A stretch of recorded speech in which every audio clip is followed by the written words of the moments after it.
Okay, everyone, so this is part 2 of the Neptune squaring the nodes, and we've changed our earrings and our shirt to make it its own special video. If you want more context or information for, really understanding the setup that we've created to get to this video, look at my last video, part 1. What I want to begin to delve into is the specific meaning of Neptune in Pisces squaring the nodal axis in Gemini and Sag. Now again, it doesn't really matter if the south node is in Gemini or Sag. The fact of Neptune being in a particular relationship to each square point is what's important here. So in this case, and let's simplify this. I mean, just here's what I'm going to do educationally, pedagogically, to make this sort of a more accessible learning experience. Put a planet in the 12th house, because I find that when you imagine things in the houses, it becomes more personable. It's easier to really kind of grasp. So let's take the signs away for now and just work with the houses. Put a planet in the 12th, one node in the 3rd, one node in the 9th. And so what's the planet in the 12th about, right? Neptune in this case, but any planet. It's about our journey to surrendering to absolute truth, our relationship to the unconditioned, the unformed, and where we really seek greater meaning in life. The self-concept in the 3rd house node is going to be orienting to one's life through information, data, logic. And so in one extreme example, this can be a soul, if we're looking at a natal chart, that is filling the void, the emptiness, with a lot of thought, a lot of linear thought and direction. If I can know where I'm going, if I can be able to map out my life and stay in thought, meaning stay in control, then I won't have to deal with my existential sense of separation and loss and disconnect from God. So here's thought is almost like trying to build a circle with a lot of small lines. Right? Of course, you're never going to get to the circle because you're just going to stay linear. But it's linear thought trying to reach wholeness. And so that can create a lot of confusion of having sort of a lot of intellectual clarity at times and realizing things. Because what happens with the 3rd house is we gather information, we gather data, and that adds to the context that we've already established. And so existing thought forms expand to become more complex thought forms. And thus our organization of reality, our intellectual understanding of reality becomes more complex and more holistic and more inclusive over time because we're taking in more information. But the thing is, you're never going to learn enough about anything to actually get it all. Like, no mind is ever going to be able to learn enough and ask enough questions and provide more information, more context, more intellectual perspective in order to come into a sense of total intellectual clarity and cohesion. Like, it's never going to happen. It's not possible. So this can create moments of clarity, like, oh, I see here, okay, this is, I was trying to understand, why God would make bad people prosper, but good people suffer. And, and then you come up with, you have a thought, you have an experience, and you gather more information, you have a conversation, and you come up with the conclusion, oh, it's maybe it's because this is actually because the good people did something bad in the past. And so I can't judge, right? You have that construct and you have that perspective. But it just takes one more piece of information to throw that whole thing out of the window. Right? Any conclusions that we have that are based on logic will provide some sense of security for a time until the next piece of information comes and creates a total dissonance here. And so in this case, the node, as the resolution node, the 9th house node would be the node that the 12th house planet is separating from, either moving into or just out of a first quarter square. This here would be a lesson to really reference one's intuition. What can happen in the flip-flopping, actually, I should clarify this first. What happened in the flip-flopping between the nodes is, okay, trying to get everything through logic, not working, and then saying, forget it, I'm just going to surrender my mind, surrender everything to God, and follow this teacher, follow the spiritual practice. I'm not going to think. And then what happens is there's a loss of discrimination. There's a loss of thinking. And so it can be, I'm just going to meditate and not ask any questions and do the things that my teacher told me to do, or go on a journey and follow this intuitive impulse. And what can happen is a soul can find themselves believing in all kinds of things that are just totally crazy, that are absolutely insane, and doing things and following a path in life that is actually leading them away from their own direct experience. And thus that catapults them into, metaphorically or literally, driving down the car, and you get totally lost. And you're like, I don't know where I am. I don't speak the language. I have no clue what I'm doing. I really don't know what I'm doing. There's a moment of honesty in that ninth house. I don't know what I'm doing. But then it can take the soul back to the third house. I need to make sure I know exactly where I am and what I'm doing all the time.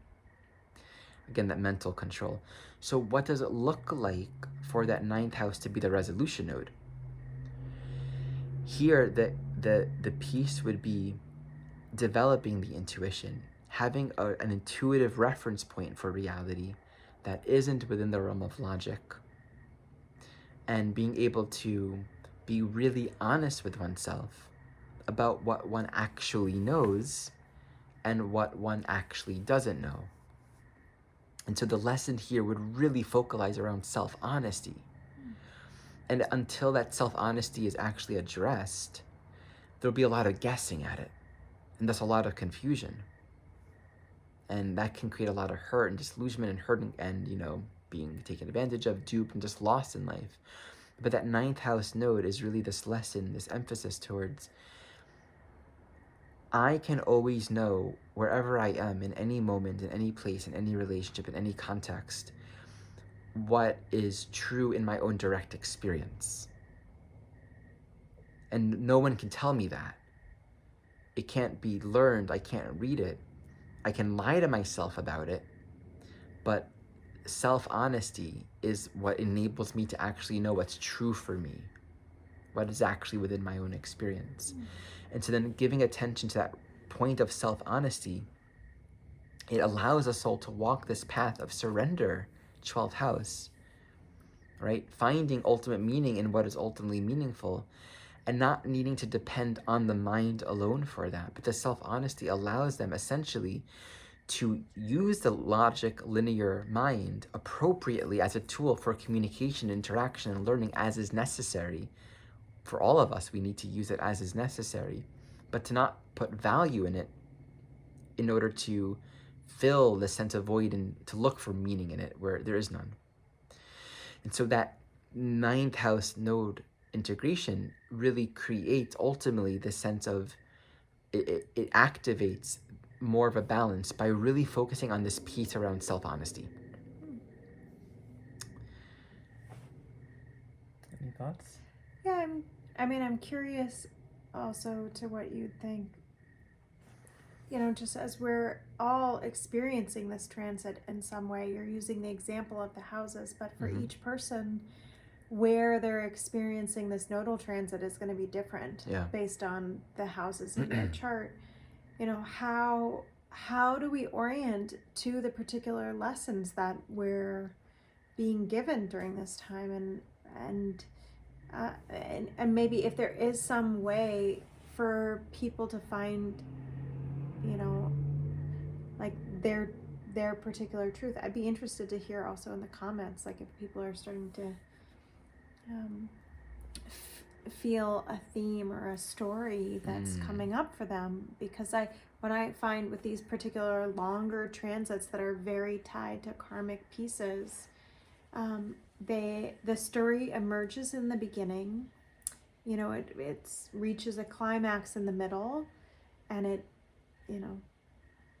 it finds its resolution kind of spitting us out into a new life towards the end. And with this particular transit being so long, we're just in the very beginning of that Right. square. Yeah. So, to think of this example I gave, we can apply that to the signs. So now just make it Sagittarius, Gemini, Pisces. We're all going to have that in a completely different house. So it's going to be very individuated for each one of us. But collectively, we're looking at this dynamic. Neptune and Pisces, here the confusion is no one knows where we're going, right? No one knows what pandemic, Neptune, right? Any wildfires, Neptune, like anything that's collective, that's indiscriminate, right? It snows and the whole street's covered. You don't know where the sidewalk is and where the road is. It's like anything that's indiscriminate in its nature is Neptune, Pisces. And then we have the whole dynamic of like your perspective, your beliefs, how do you perceive all these things politically, the whole political dialogue and the polarization and like the us versus them dynamic. I mean, there's so much, and I'm really just speaking about like the United States, but this is like everywhere in the world. There's so much charge right now, and so much of it rides on our philosophical, cosmological outlook and perspective. And people love to argue with facts and with data and with information. And so a perspective that I would like to offer is really looking at that Sagittarius South Node from the point of view of self-honesty. We have to be honest about what we actually know and what we actually don't know. And knowing or not knowing something doesn't necessarily mean that it becomes a belief system and other people have to know it too. In fact, when we need other people to agree with us, when we're trying to prove a point and we need to be right, when we need to convince others, it's because we don't actually know.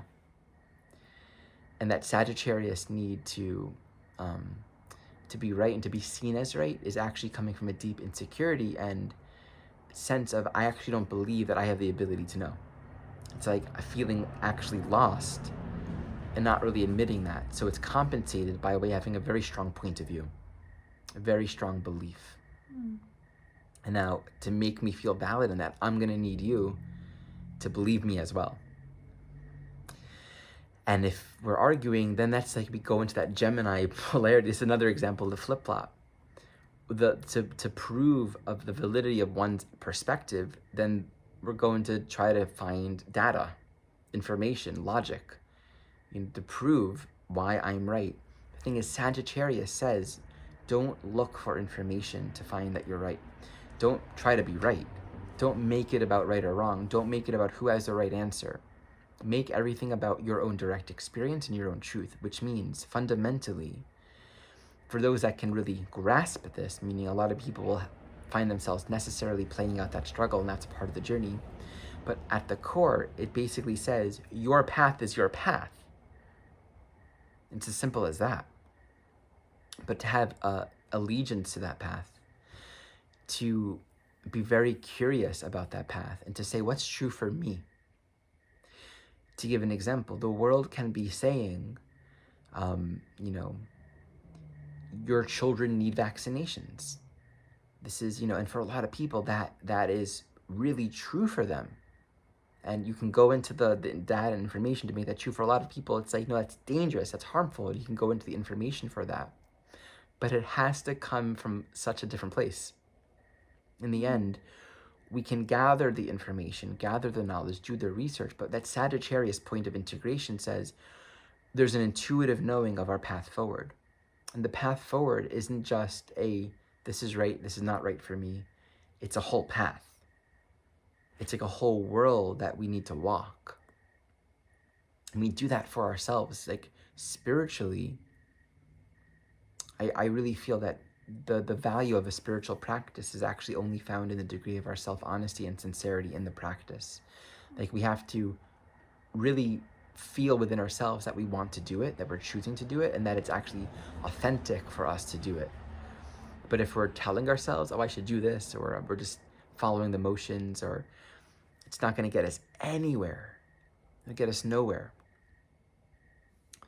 And that could also create, then the Gemini, there can be a diffusing of energy and a lot of confusion or a lot of unnecessary thought and thinking and dialogue or questions that are being asked. But really, the Sagittarius point wants to be very simple, and Sag is about simplification. The truth doesn't want to be adorned, it doesn't need to be showcased, it doesn't need to be proven, it doesn't need to be understood by anyone outside of yourself. And so then this Neptune squaring the nodes in part says what's happening and where we're all going collectively and individually. It is found in our alignment with our path, which means it is found in alignment with the path that Creator has for us.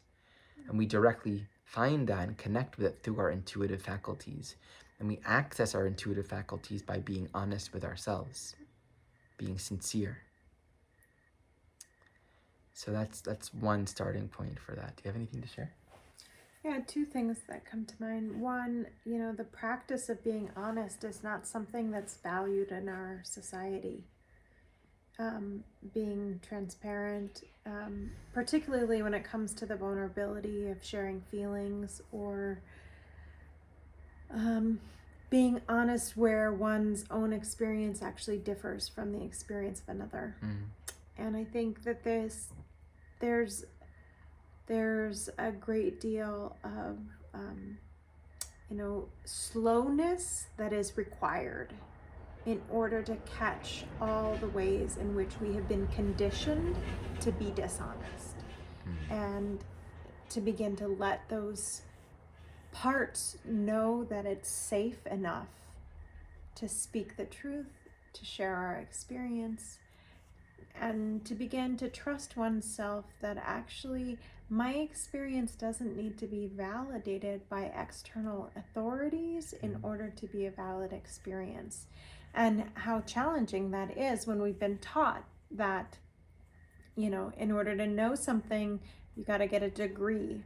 In order to feel something, someone else has to agree with your feelings or your opinions or your thoughts in order for it to be true and valid, and to break down those belief systems and actually come to a place of like my own intuitive knowing and the truth of my own direct experience is enough. And in fact, it's more than enough. And then to bridge the gap of that in being honest and being able to share oneself honesty with others is a piece of work in and of itself. So I'll say that. And there was something else, but that thought is gone. Yeah, thank you. Brought up another thought, which also left. Oh, with Neptune and being right, because I love to be right. Yeah, I find that with Neptune transits, there is a way that the self-delusion quality, the not actually being in touch with reality or even in touch with our own experience, can be overpowering. And one of my mentors said to me the other day, Michelle, wherever there is reaction, there is a complex. And it helped me to realize that where I was actively being reactive to experience, that underneath it was some, it's like what's in the birth chart. When I look at the birth chart, I see imprints of trauma that we're bringing in this life and have come here to heal. All of that is some aspect of the complex. And, whether it's individual trauma or collective trauma, part of our family system or whatever, those complexes get activated for the purpose of us healing and moving through that. And the piece around self-honesty and the piece around being able to actually step away from the need to be right comes, I think, in the ability to recognize this reaction right now that I'm having. I sometimes call it like 1,000-year-old reactions, because the proportion of the reaction to the actual present moment experience and what's actually true of the moment can be very, there can be a big disparity. So just to start to bring attention to and recognize the complex wants to be right. It wants to be right about whatever story we've held from the past, whatever experience that built that trauma or that sense of feeling unsafe. And I really believe that the path of the Neptune healing, the path of forgiveness, the path of love, and ultimately what's leading us back to source is the recognition that none of this is true. And the truth of who we are and the truth of what we are begins to reveal itself in our daily lives. And that comes through recognizing that what's happening in this moment is not the complex. It's something completely different. I remember now. We have to appreciate too that, like, Neptune is that point where we're looking for ultimate meaning. And so with this configuration really strong right now and only getting stronger, the sense of despair is naturally a part of that for many, many beings. Because Neptune can be really one with total despair, right? It's like if we see no salvation in sight, it's a very difficult place to be. So in the same way, there is a profound opportunity during this time in feeling that our inner cultivation, that the attention that we bring towards our path and knowing our way, being honest with ourselves and walking a path of integrity and sincerity, where really we can live that prayer of being an instrument. There's nothing really more fulfilling, I find, than not carrying a lot of baggage. And so what's left? Well, gratitude and generosity. Like, that's what's left when we're not carrying a whole bunch of other confusion and everything else has sort of resolved finally. And there's just this understanding that the mind is meant to be an instrument, the body is an instrument, and the only thing that wants to happen is to use it, is to give it over to be used. And that's when we live according to our intuition. That's when we are guided and directed to be where we're meant to be, to go where we're meant to go. We don't have to take so much possession and possessionship, and control over our own lives. And what's scary about that is we have to let go of control. We have to let go of this need to know what everything's supposed to be and where it's supposed to go.